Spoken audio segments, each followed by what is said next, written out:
verse 1 of Matthew chapter 7 and slowly read through this morning. And so we can start to see and I'll tell you what's really funny about Matthew chapter 7. I'm remembering that about a week ago, I started thinking about this, and I started thinking about all these different verses from the Bible. Like, oh, I like that verse. I like that verse. I was just thinking about them. I wasn't remembering the address. And then I went to Matthew chapter 7, and I said, wait a minute, they're all in the same chapter. So that's why I'm reading through Matthew chapter 7, because all the verses that I was thinking about are in the same place, so why not read them together? Okay. Now, verse 1 begins with judging others. Matthew 7, verse 1 says, judge not that you be not judged. For with what judgment you judge, you shall be judged, and with what measure you meet, it shall be measured to you again. And why behold thou the mote that is in your brother's eye, but consider not the beam that is in your own eye? Or how wilt thou say to thy brother, let me pull out the mote out of your eye, and behold, a beam is in your own eye? Thou hypocrite, first cast out the beam out of your own eye, then shalt thou see clearly to cast out the mote out of your brother's eye. Okay, now before I read verse 6, I want to point out something.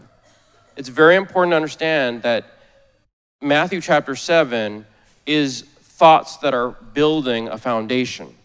So what Jesus just was talking about here is not the end, the beginning of the thought. So he's talking about, let's not judge one another.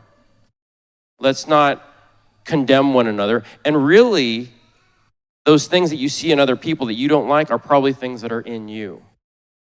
So it's time to address the thing in you. Then you could actually help the person that you have problems with.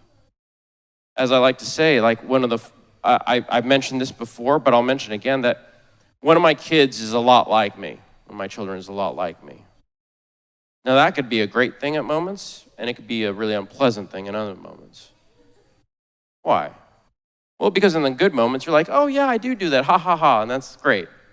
Then there are those things that they do that you don't want them to do because that's what you do that you hope nobody sees.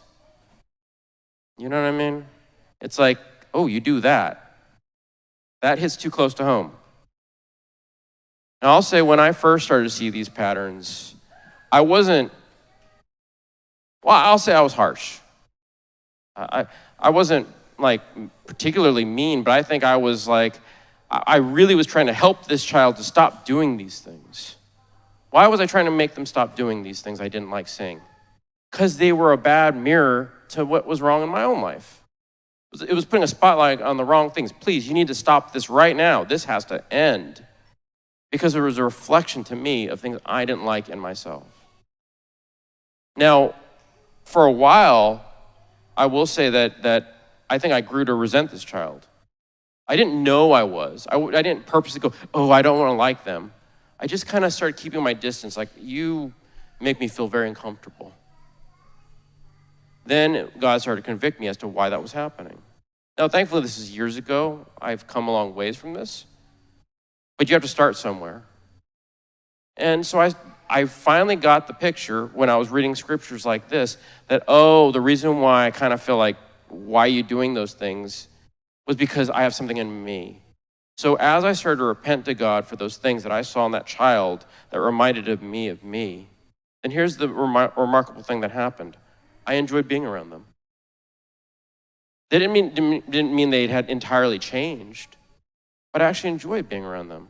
Why? Because as I learned to forgive myself and release myself to God and trust God to work with me, then I was able to really receive this child where they were at in their journey.